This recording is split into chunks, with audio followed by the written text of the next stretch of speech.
3 मार्च को होली का क्रम है, उस दिन ग्रहण है, इसलिए धुरंडी का जो कार्य है वो 4 मार्च को सभी लोग मनाएंगे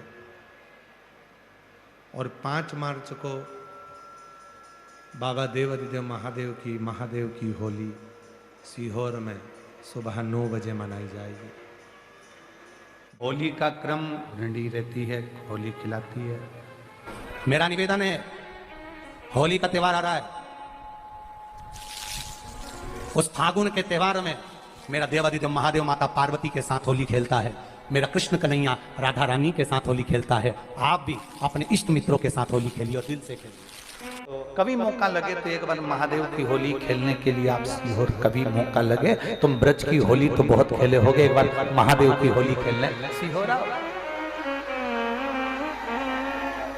हमारा कुबेरेश्वर बाबा भी होली खेलता है, ऐसा रंग में रंगता है कि वो फिर रंग कभी छूटता ही नहीं।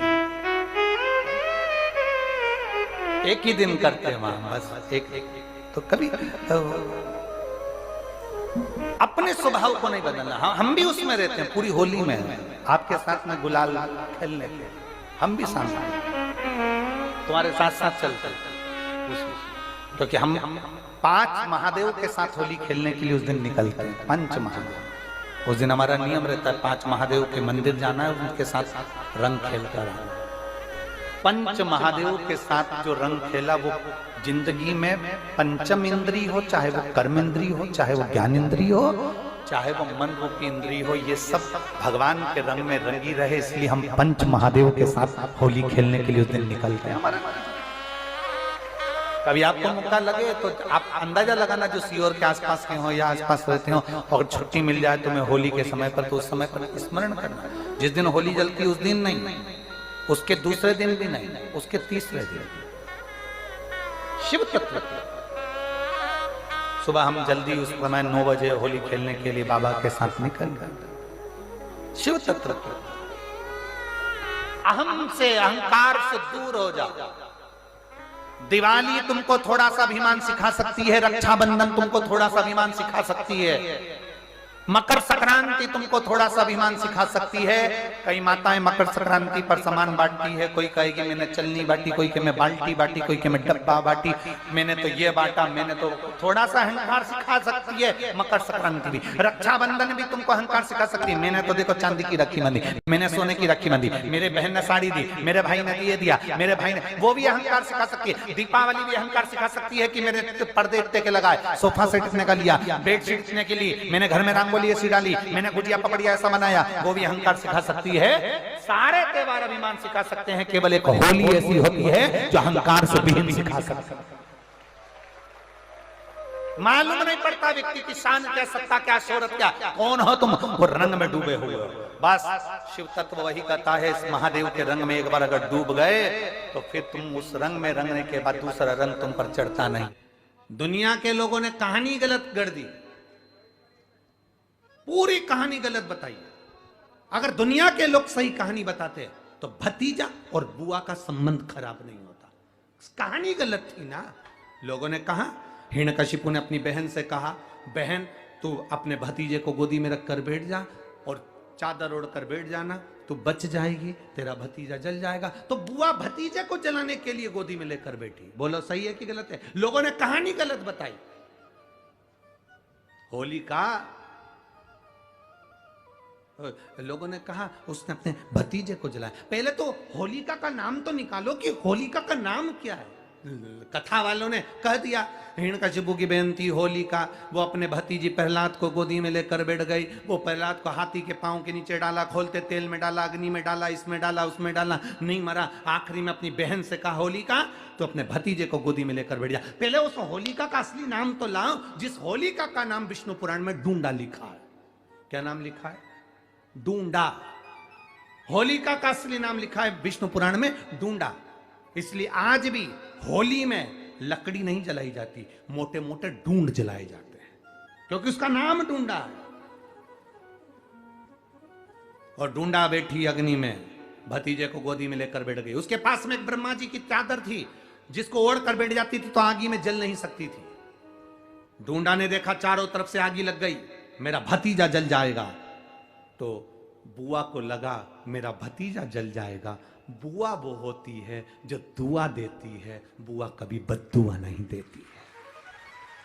और ढूंढा ने अपनी चादर को उतारा, आगी चारों तरफ से लग गई। बुआ को लगा मेरा भतीजा जल जाएगा, तो अपनी चादर उतार कर अपने भतीजे पे डाल दी और बुआ खुद जल गई, पर अपने भतीजे को नहीं जलने दिया। ये कथा है, पर लोगों ने उसको पूरी पलट दिया, पूरा पलट दिया। बुआ कब जलाई अपने भतीजे को?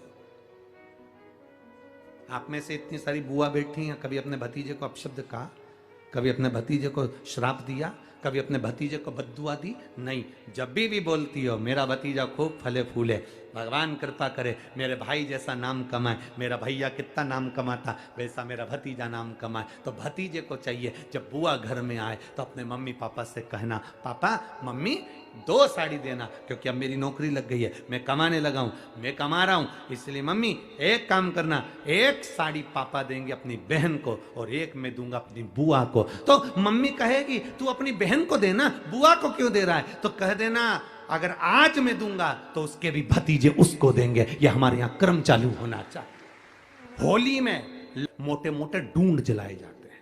ढूंढा की राख तैयार होती है, उसका कालापन जो तैयार होता है उसको उठाकर ले आए और कपड़े में उसको छान कर राख तैयार कर 3-4 बार छानने के बाद उस भस्म को 12 बजे से 1 बजे के बीच में शिव जी को समर्पित कर देता है और उस भस्म को उठाकर उसमें घी मिलाकर मस्तक पर तिलक लगाकर चले जाता है। वो जिंदगी में कभी हार नहीं सकता, विजय ही पाकर आता है, उसकी कभी हार नहीं हो सकता।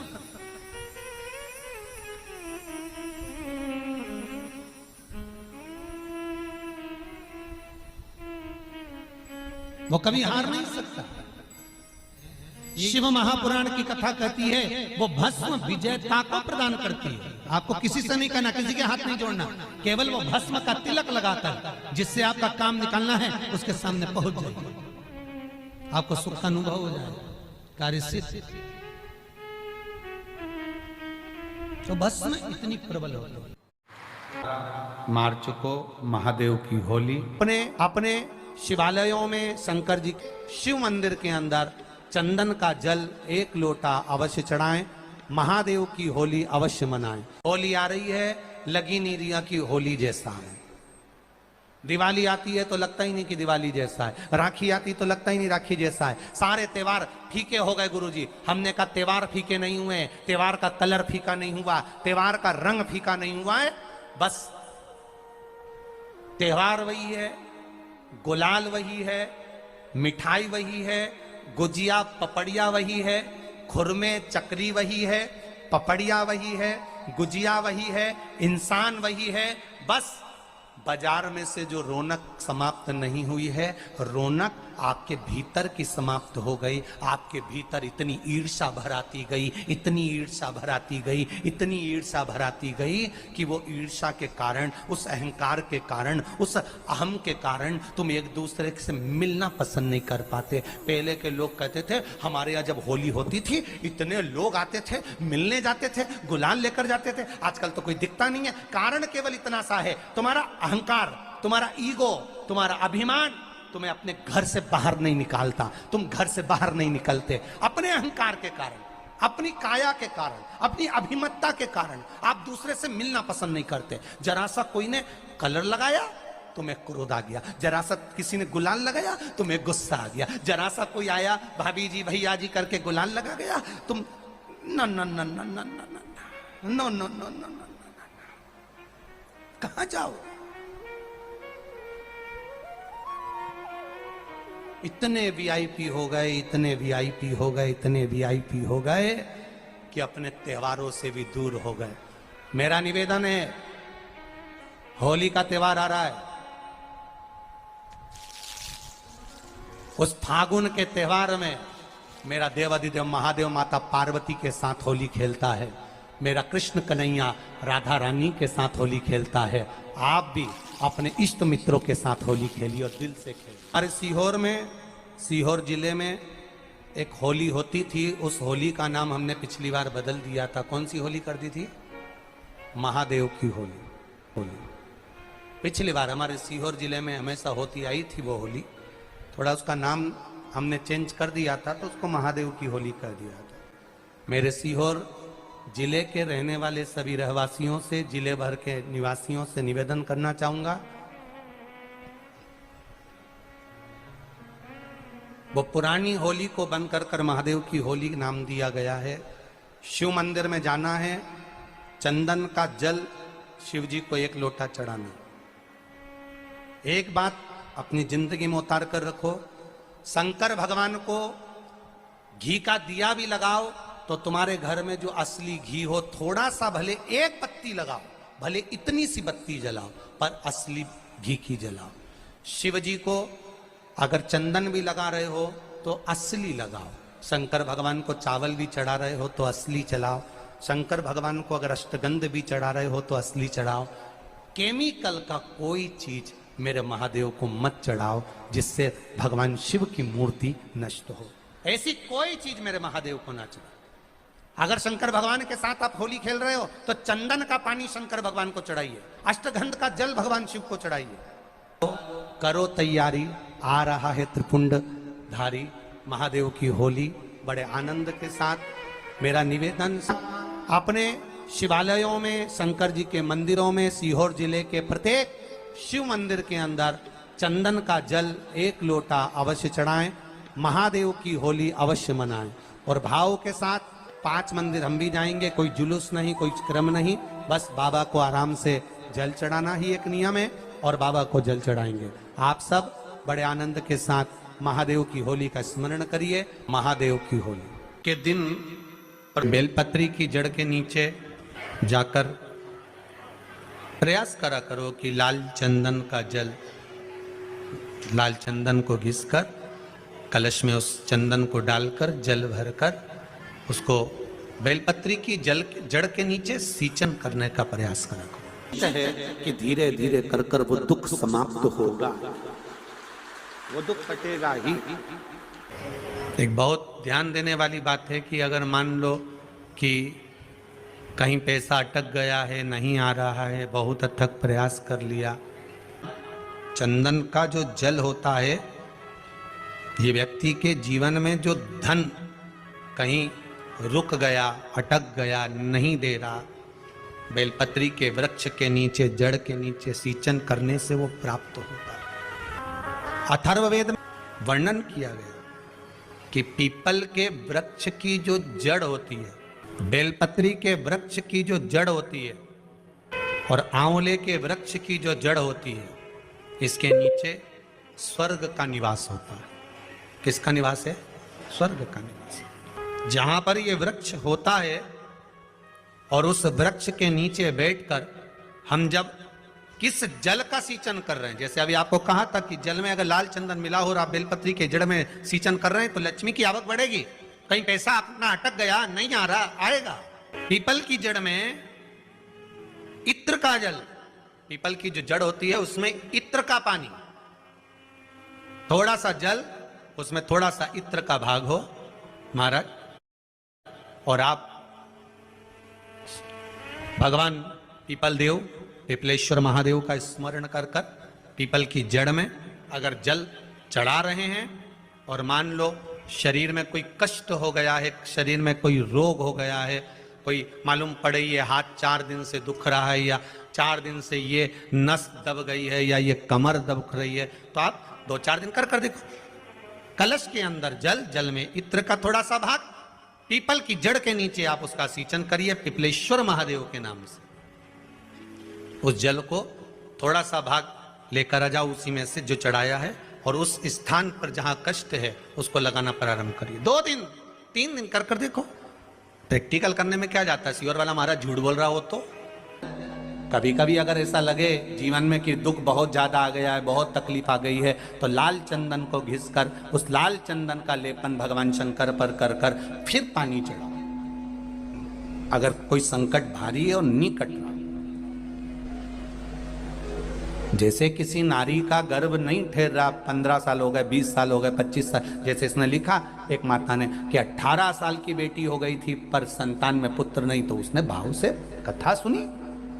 ऐसे आपके भीतर अगर 20 साल हो गए, 25 साल हो गए, 30 साल हो गए, संतान का सुख ही नहीं है, लाल चंदन का लेपन बाबा भोलेनाथ पर करना प्रारंभ करो। पीठिका पर लाल चंदन का लेपन करना प्रारंभ करो। लाल चंदन से बाबा का श्रृंगार करना प्रारंभ करो। एक बेलपत्री पर लाल चंदन, दोनों पत्ती नीचे वाली, जो नीचे की जो 2 पत्ती होती है, इस पे लाल चंदन और बीच वाली पत्ती पर पीला चंदन लगाकर बाबा के शिवलिंग को समर्पित करिए। बाबा से प्रार्थना करिए, रोज प्रार्थना करो। परंतु एक बात का स्मरण रहे, 25 साल हो गए, 20 साल हो गए, 30 साल हो गए, संतान नहीं, तो पहले जल से अभिषेक कराना, अभिषेक कराकर उस जल का आचमन करने के बाद हाथ को खासा करना, धोना, उसके बाद में फिर वापस बाबा का स्नान कराओ, फिर चंदन का लेपन कराओ, फिर 1 लोटा जल चढ़ाकर बाबा का स्नान कराओ। बाबा का बड़ा सुंदर भाव से लाल चंदन से जो अभिषेक करता है, बाबा को लेपन कर कर फिर जल चढ़ समर्पित करता है, निश्चित है उसकी गोदी मेरा देव अधिदेव महादेव जरूर भरता है। ये निश्चितता है।